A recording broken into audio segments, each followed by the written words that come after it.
Thanks for joining me on this fourth session of Know Your Enemy to fight the battle successfully.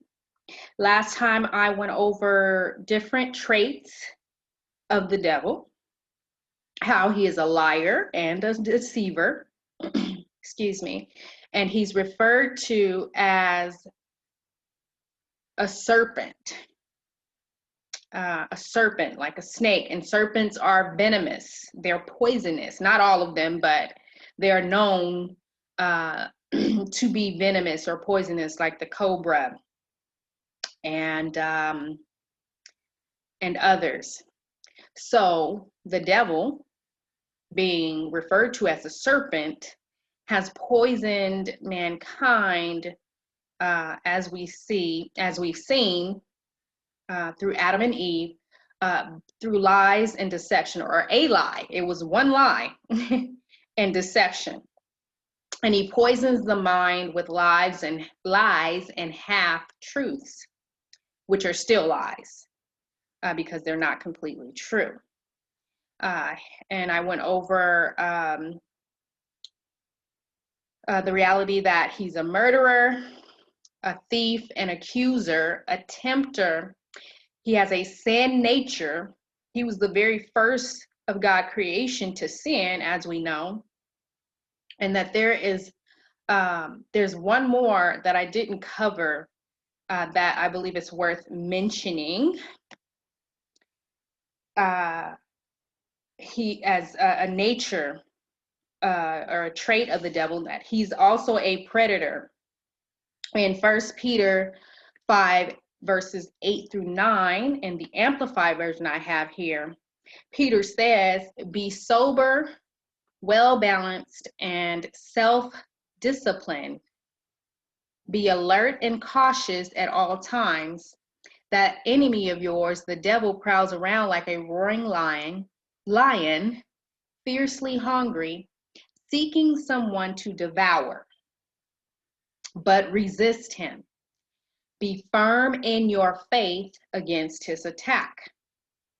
Rooted, established, immovable, knowing that the same experiences of suffering are being experienced by your brothers and sisters throughout the world.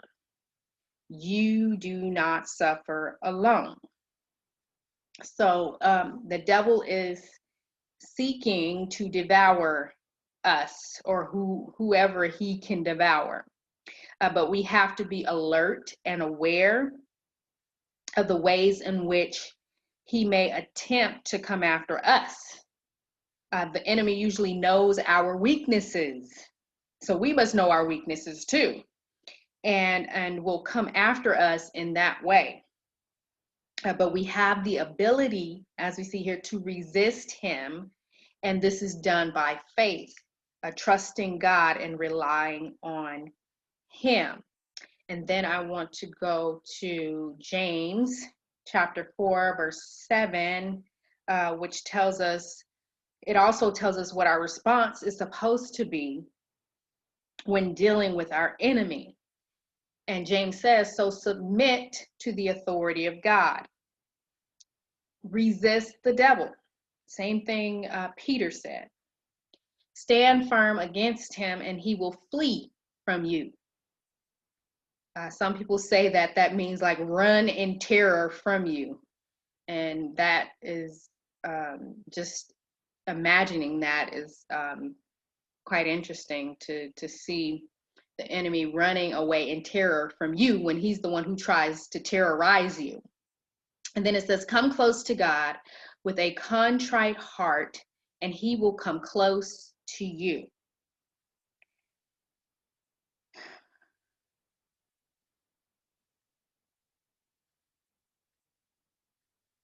Okay.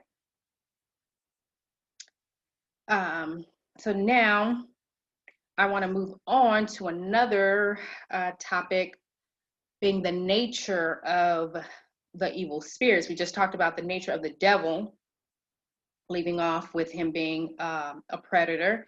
And now I want to move on to the nature of the evil spirits that I had brought up. And we know that they are impure, They were born out of fornication, and I'll explain that in a little bit. As the angels, well, the angels were never supposed to mate with humans. So that is a form of fornication, but I'll go into more detail about that. So we know that they're impure. They were born out of fornication, as the angels were never supposed to mate with humans. God calls these spirits, he calls them bastards, reprobates, sons of the fornicators, it says, according to the book of Enoch. And I'm just going to go there really quickly. I have to do some scrolling here. I go to 10 and 9. Okay, so here it says, and the Lord said to Gabriel, proceed against the bastards. There he calls them bastards, and the reprobates, and against the sons of the fornicators. He calls the angels, the watchers, fornicators here.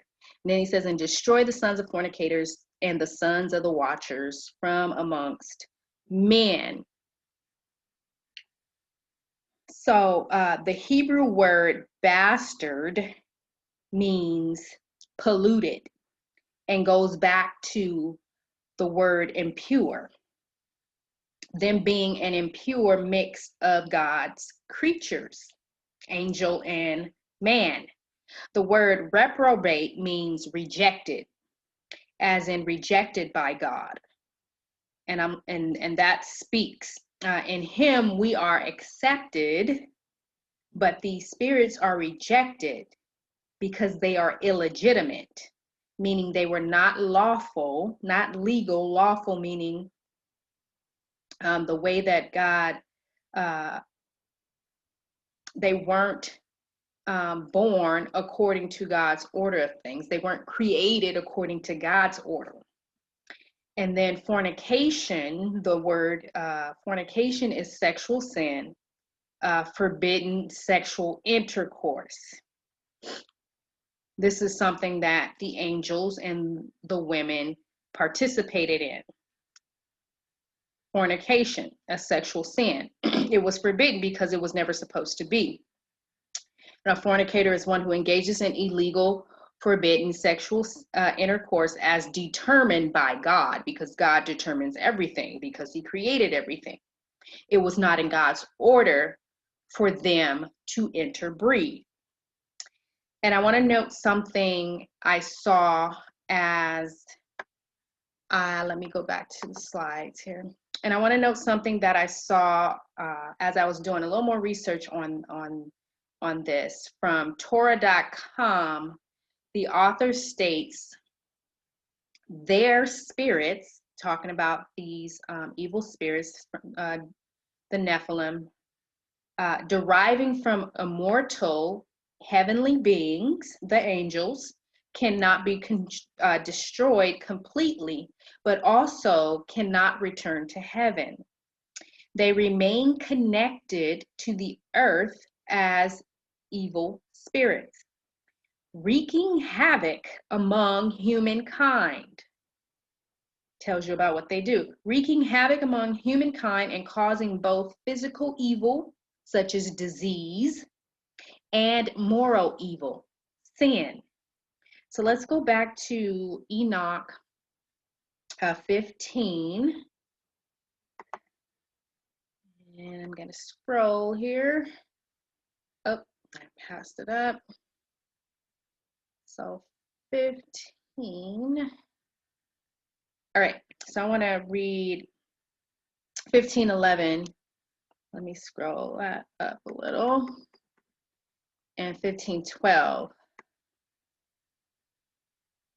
which says, and the spirits of the giants do wrong, are corrupt, attack, fight, break on the earth.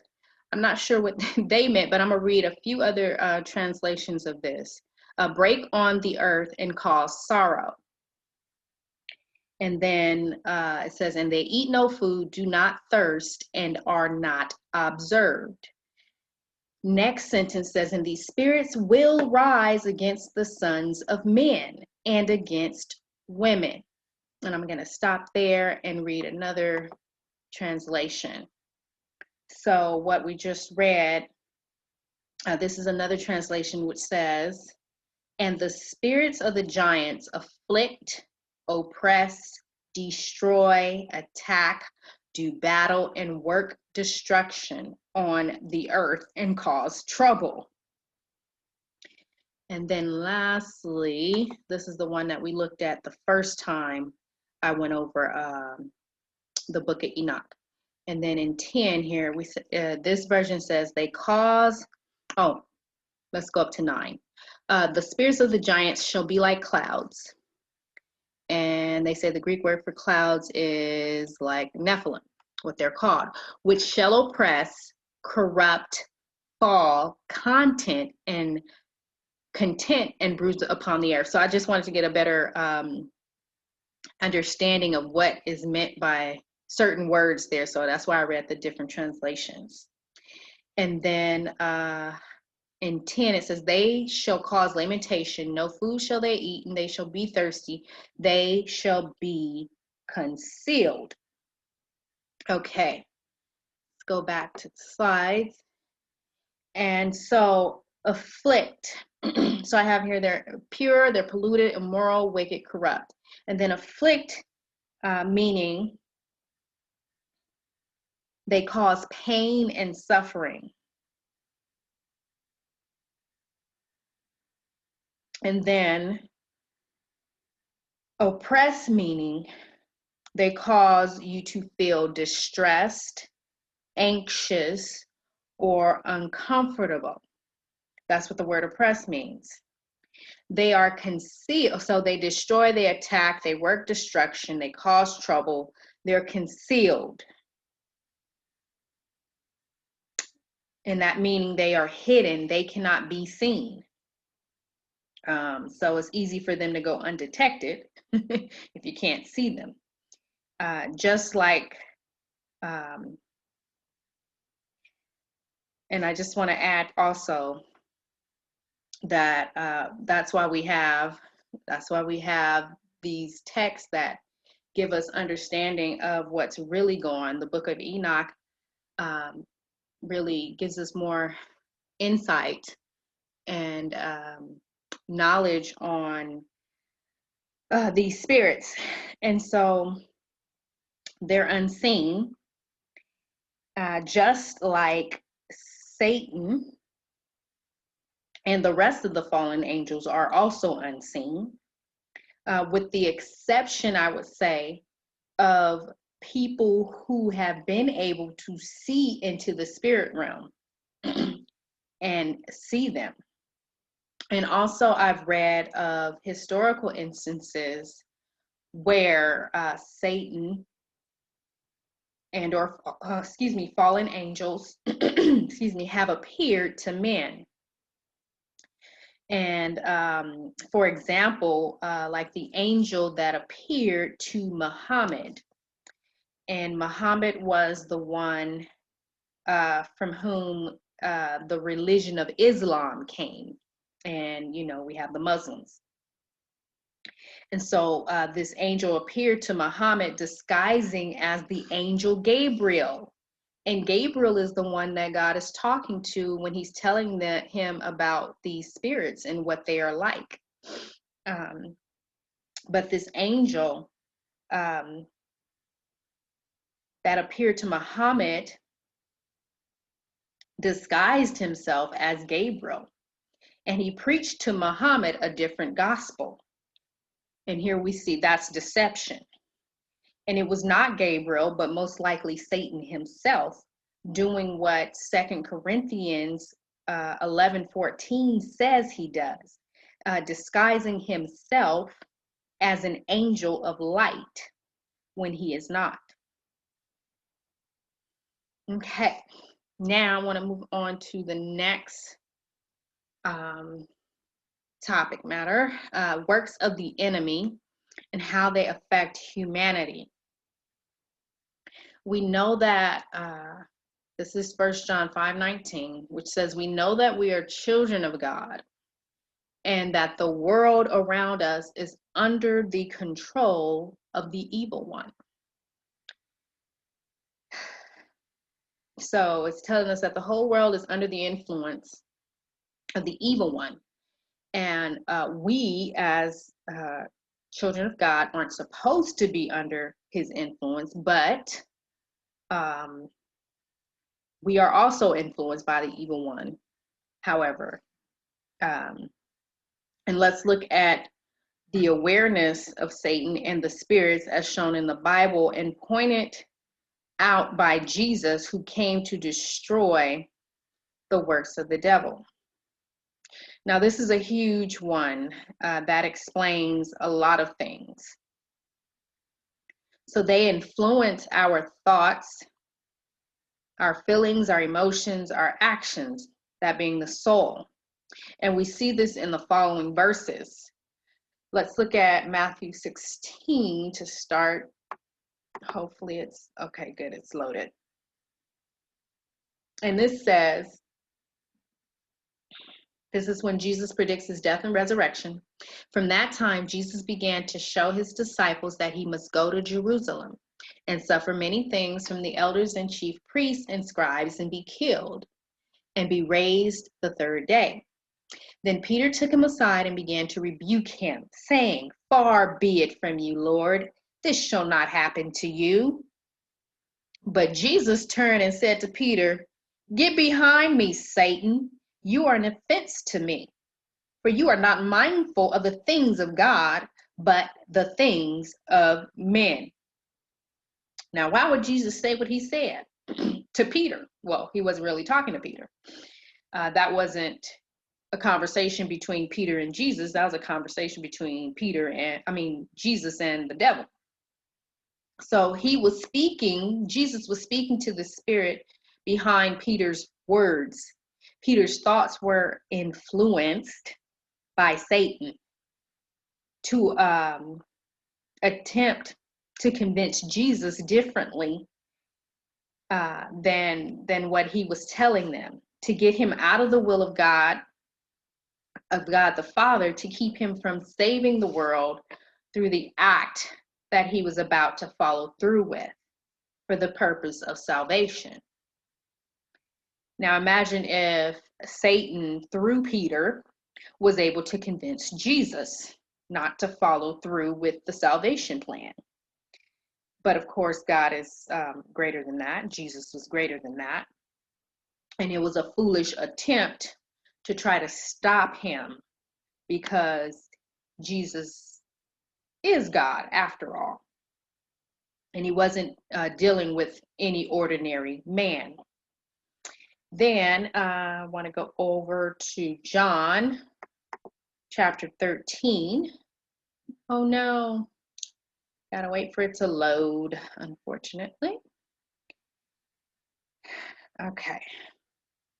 And then I want to start at verse 21 through 27.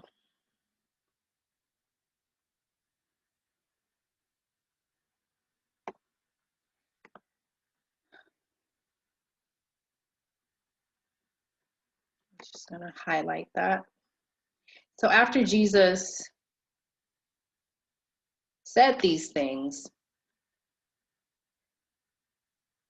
so this is where Jesus predicts his betrayal. After Jesus had said these things, he was troubled in spirit and testified and said, "I assure you and most solemnly say to you, one of you will betray me and hand me over."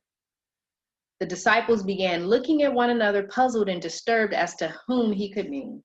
One of his disciples, whom Jesus loved, esteemed, was leaning against Jesus' chest. So Simon Peter motioned to him, who is John, and quietly asked him to ask Jesus of whom he was speaking.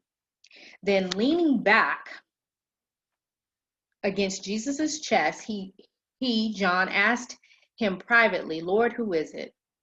Jesus answered, "It is the one who I am going to give this piece of bread after I've dipped it. So when he had dipped the piece of bread into the dish, he gave it to Judas, the son of Simon Iscariot. After Judas had taken the piece of bread, Satan entered him, it says. Then Jesus said to him, what you are doing, or what you are going to do quickly without delay. And then I'm going to jump down to verse 30. It says that after taking the piece of bread, this is Judas, he went out immediately, and it was night. So before I comment on that, let me go to Luke 22, verses 3 through 4 in the Amplified.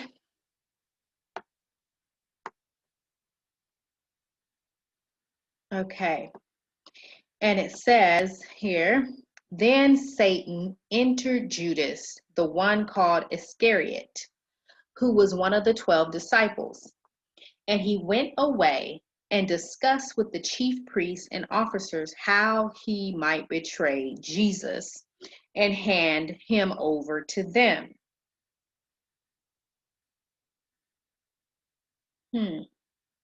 So we see here how Judas's actions were influenced by Satan. It points out they were influenced by Satan to betray Jesus, which he followed through with that because it was all a part of God's plan anyway. God knew what was going to take place. He was in control ultimately, and still is. Okay, let's go on to Job chapter 1. We're talking about how the enemy influences our thoughts, feelings, and actions. So I want to go to verse 12 here. I'm going to start at verse 12. This is where Satan presents himself to God along with the other angels because he wants to incite Job to curse God. And so here in verse 12, it says, and the Lord said to Satan, behold, all that he has is in your power. Only do not lay a hand on his person. So Satan went out from the presence of the Lord to do harm to Job. It's not written there, but we see this in verse 14. Well, we see this in verse 14 and going forward. So in 14, it says, a messenger came to Job and said, the oxen were plowing, the donkeys feeding beside them, when the Sabians raided them and took them away. And they killed the servants with the edge of the sword, and he was the only one to escape. And then in verse 17 here, it says, while he was still speaking, another also came and said, the Chaldeans formed 3 bands, raided the camels, and took them away. Yes, and killed the servants with the edge of the sword, and I alone have escaped to tell you. So Satan caused these 2 different groups of people to come against Job, to steal his livestock and to kill his servants. So it all starts with a thought. It all started with a thought. And there has to be a thought that comes to mind before you consider doing the action. And then in Job 2:9, Satan incited Job's wife, his own wife, against him. And it says, then his wife said to him, this was after Job had suffered all the loss of his children, his livestock, his servants, and then was struck with boils. And his wife says, after all of this, do you still hold fast to your integrity? Curse God and die. Ain't that something? And so in this, I saw that the devil was speaking through her. Satan was speaking through her when she said that.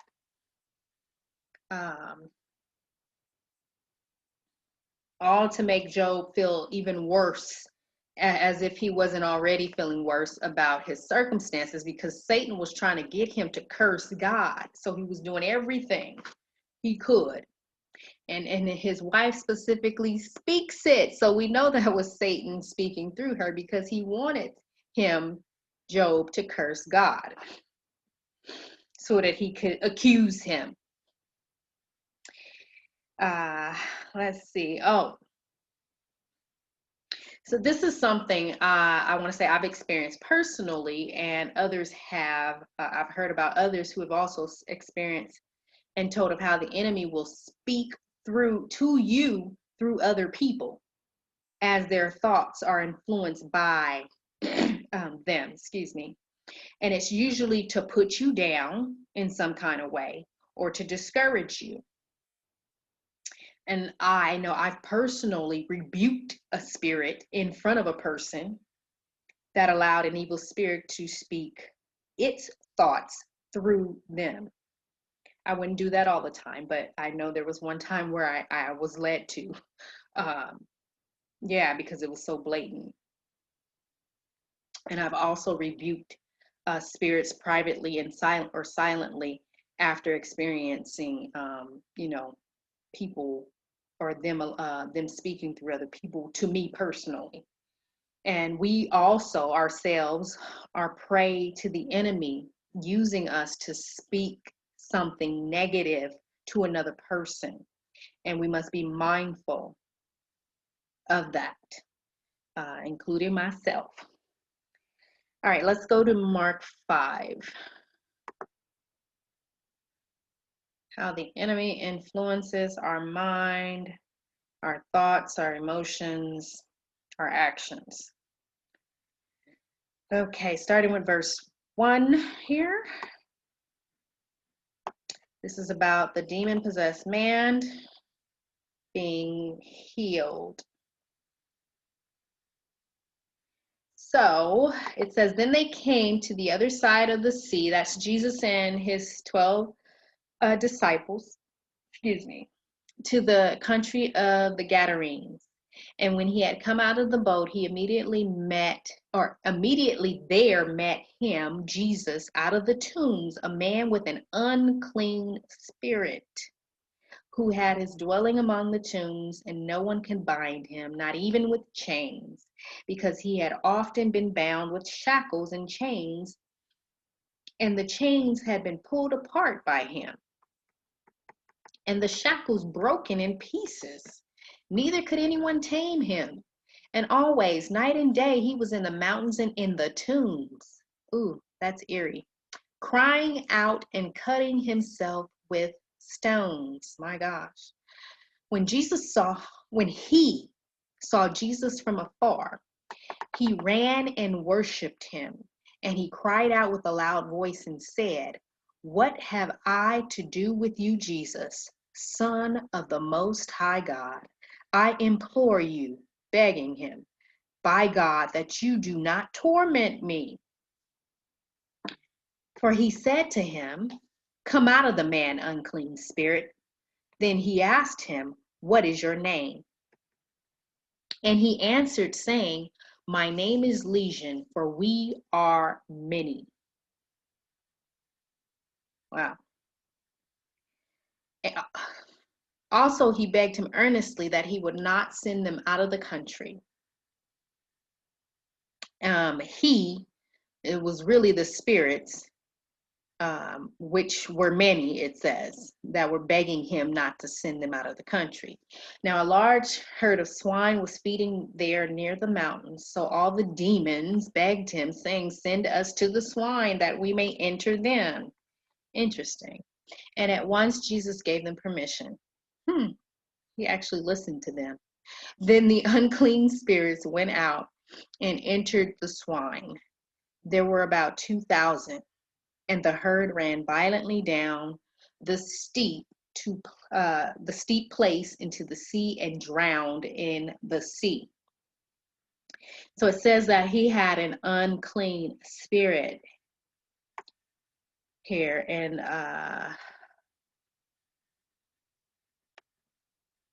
Yeah, that was verse 2. Said he had an unclean spirit. And we find out that it's more than one. It says it's many.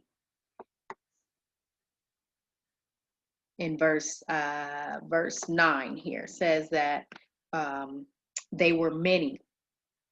So it appears that what we see here are the spirits of the giants, the Nephilim, the offspring of the angels and women who God said would remain in the earth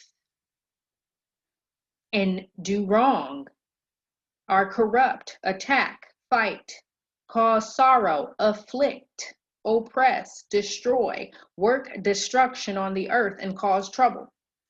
And that these spirits will rise against the sons of men and against the women, according to the book of Enoch. And this man had incredible strength to break chains, to break shackles. He lived among the tombs. He cried out day and night and cut himself with stones. Today they would say that he's schizophrenic or just plain crazy or he lost his mind. But that wasn't the case then. And it's not the case now with people that we may see walking around talking to themselves and or doing really absurd things. These are evil spirits that take over the mind and control people's thoughts, along with their feelings and their actions. And I just wanted to mention there's someone in the body of Christ, Katie Souza, who does ministry concerning like these type of things, and she does a thorough job of laying out how spirits get in and affect people and how to break free, it being a matter of having a wounded soul, a soul that's in need of healing. But in this case here, through Jesus, this man was delivered and placed in his right mind, which I'm sure those people, and he probably never even imagined that he would have his right mind again. And we have the same power and authority that Jesus does to deliver others, according to Luke 10:19. And if we need deliverance ourselves, then we know that we have a deliverer in Jesus. And I just want to read what Luke 10:19 says, because this is our power here. And this is the Passion Translation, verse 19. Verse 19. Great. And Jesus says, "Now you understand that I have imparted to you all my authority to trample over his kingdom, Satan's kingdom. You will trample upon every demon before you and overcome every power Satan possesses. Absolutely nothing will be able to harm you as you walk in this authority," which is what he was telling his disciples, not just the 12, but also others that he sent out to do the same works that he did, telling us that we have the same ability that he had to set others free from these spirits. Okay, let's see if I want to continue or end here. I've been going for about 40 minutes, I think. So I'm going to stop here, actually. And I will pick up next time talking more about the works of the enemy and how they have affected humanity. Let's see. Yeah. All right, so that will end this session.